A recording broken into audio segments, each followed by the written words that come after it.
Hábitat Sustentable, tu espacio ecológico. Hola, muy buenos días. Nos encontramos nuevamente aquí en el Quad. En este caso, por motivo del 25 aniversario de haber sido fundada la licenciatura en Urbanística y Medio Ambiente. Y también se está llevando a cabo la Semana del Urbanismo del 12 al 14 de noviembre. Y nos encontramos el día de hoy con el doctor Daniel González Romero, quien fue el fundador de esta carrera. Nos gustaría conocer qué fue lo que le impulsó a este proyecto. Bueno, tú lo conoces porque has sido parte de toda esta historia, igual que David, igual que un grupo de compañeros.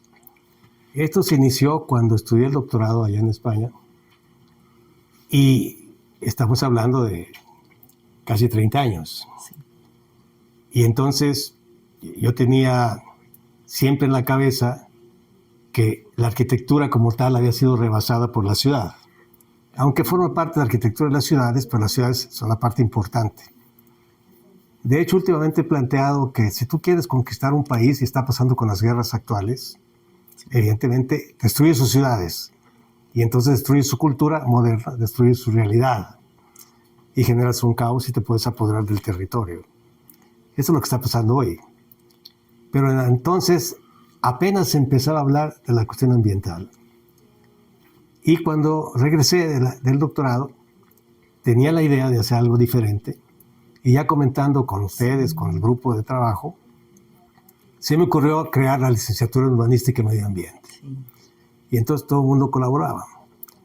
Y aunque tuvimos resistencia de parte de los arquitectos que se oponían a que se creara una nueva licenciatura porque les iba a quitar el espacio de la cuestión urbana, sin embargo yo recuerdo que ya en aquellos años yo había platicado con el maestro y amigo mío personal, Jorge Camberos Garibi, Sí. que fue el que inició todo este tema del urbanismo en la arquitectura, y él estaba de acuerdo con que era necesario dar un salto cualitativo, y me dijo, adelante, Daniel, yo creo que estás haciendo lo correcto.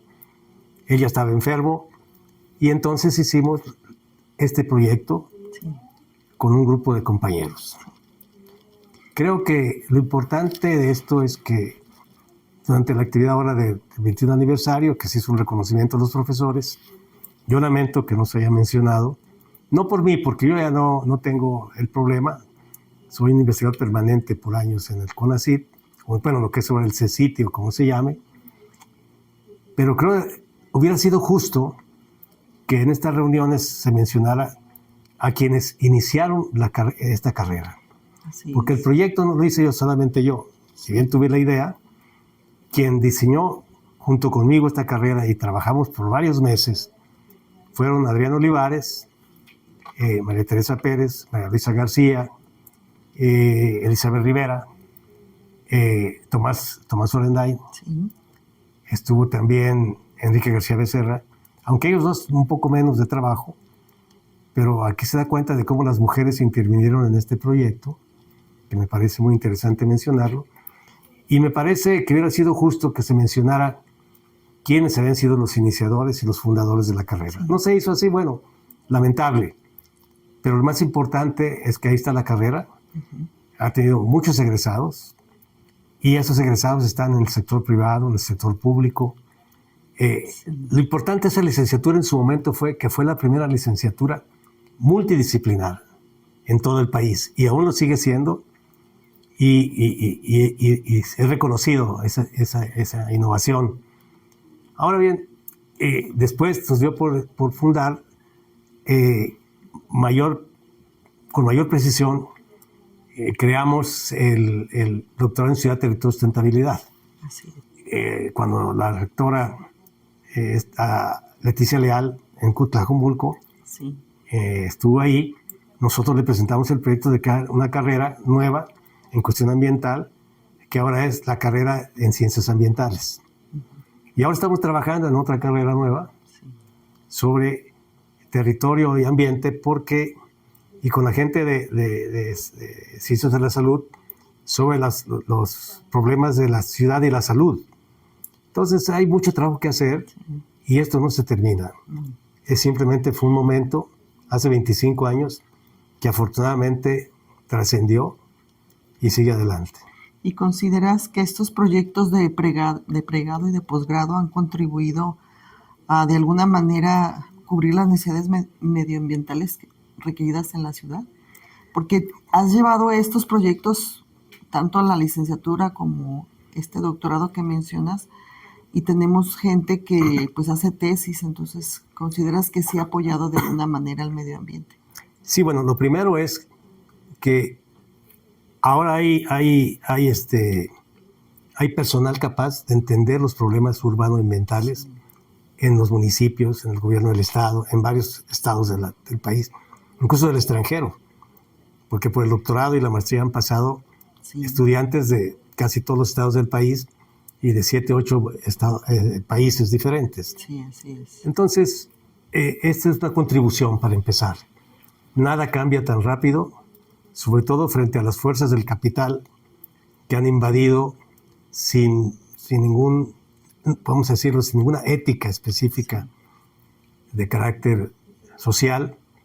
El cuidar que nosotros vivimos en ciudades, que las ciudades son claves en el desarrollo de la humanidad, pero que dependemos de las cuestiones ambientales del campo, y de lo que se ha olvidado eso. Pero creo que ha contribuido sobre todo a preparar un sector social, un sector profesional que ya entiende de esto. Ahora bien, enfrentar las políticas de financiarización que el capital ha aumentado en este momento por todo el mundo no es fácil. De hecho, lo que está pasando ahora en las reuniones de la COP allá en Brasil, desde la de París hasta ahora, uno se encuentra con que todo lo que se firma, incluyendo lo de ONU Habitat, si no es de obligación aplicarlo, porque básicamente se queda en que es, ¿cómo llaman esta palabra? Es no vinculante. Pues a veces es una normativa técnica o sí, cosas de ese estilo. Y como lo que se firma no es no vinculante, pues sí, no pasa nada. Sí, no es obligatorio. No es obligatorio. Y tenemos ciudades contaminadas, que no sabemos qué hacer con la basura, con una especulación con el suelo que rebasa cualquier cuestión de control. ¿Y qué está sucediendo? Que finalmente observamos que si no cambiamos esto, seguiremos observando de qué manera la planeación urbana se hace para incrementar la inversión del capital sobre las ciudades. Y sin ninguna... hay controles, pero pues finalmente no se aplican. Basta ver cómo cambian los planes parciales y planes distritales, planes territoriales, cada 3 o 4, 5, 6 años. Porque, evidente, no se puede parar el crecimiento de las ciudades, pero el problema es que bajo qué condiciones se sucede esto. Ahí tenemos ahora el problema de la vivienda. Sí, que muchas veces los planes parciales ya llegan tarde al crecimiento desmedido de las grandes ciudades. Exactamente. Porque no se previó con tiempo todas estas cuestiones ambientales, y pues tenemos muchos años de estar picando piedra en el hecho de que se tienen que tomar en cuenta aspectos del paisaje y medioambientales para delimitar la ciudad, pero también para evitar todo esto que hablas de los problemas de la basura, contaminación del agua, etcétera, etcétera. No hay muchísimos problemas. Realmente los intereses inmobiliarios y de especulación han rebasado normas y planes. En fin, cosas como estas pasan, y te agradezco la entrevista.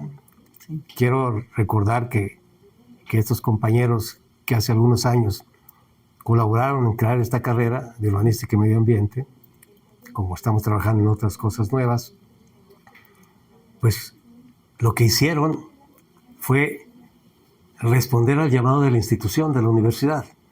La centenaria universidad, después de 100 años, vale la pena festejar 25, que es un cuarto de siglo, de una carrera que ha producido un gran capital humano para el desarrollo del país.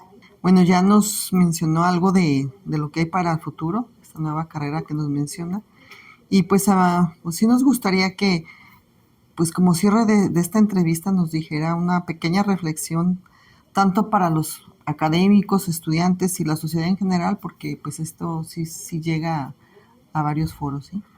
Bueno, estamos viviendo tiempos bastante caóticos, por decirlo de alguna manera. Estamos viendo tiempos en donde la violencia no es solamente una violencia física, armada, etc. Es una violencia en muchos sentidos. Tan violenta es una guerra como en Ucrania o en Palestina, que hay que condenar, sobre todo lo de Palestina, y la intervención de Israel y Estados Unidos, y el silencio de muchos países importantes sobre este hecho.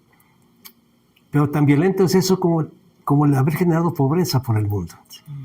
Pobreza que genera enfermedades, que genera la misma violencia de no tener una vivienda donde poder pernoctar, y ante un panorama en donde la gente joven lo único que ve son incertidumbres. Entonces, creo que es importante que veamos esto con mucho cuidado, porque el mundo se está transformando y dentro de unos años esto no va a ser igual. No.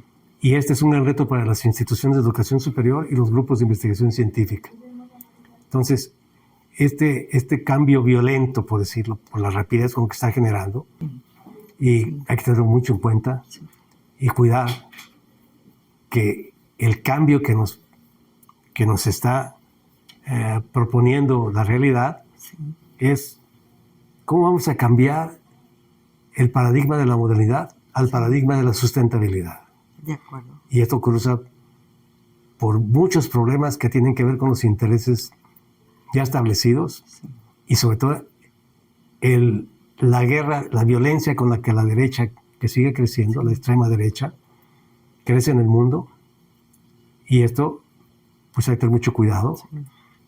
Lo que está en juego realmente, creo yo, es la libertad. La libertad y los derechos de los seres humanos. Eso es lo que creo que está en juego en este momento, y en esto cruza el futuro de mucha gente joven en el mundo. Bueno, pues muchas gracias por sus palabras, por su reflexión. Gracias. Y pues que apoyemos estas ideas nuevas para, pues, en primer lugar, disminuir la violencia, mejorar el medio ambiente, que es en lo que tenemos varios años trabajando. Así es. Muchas gracias. Y felicidades. Daniel. Muchas gracias. Gracias.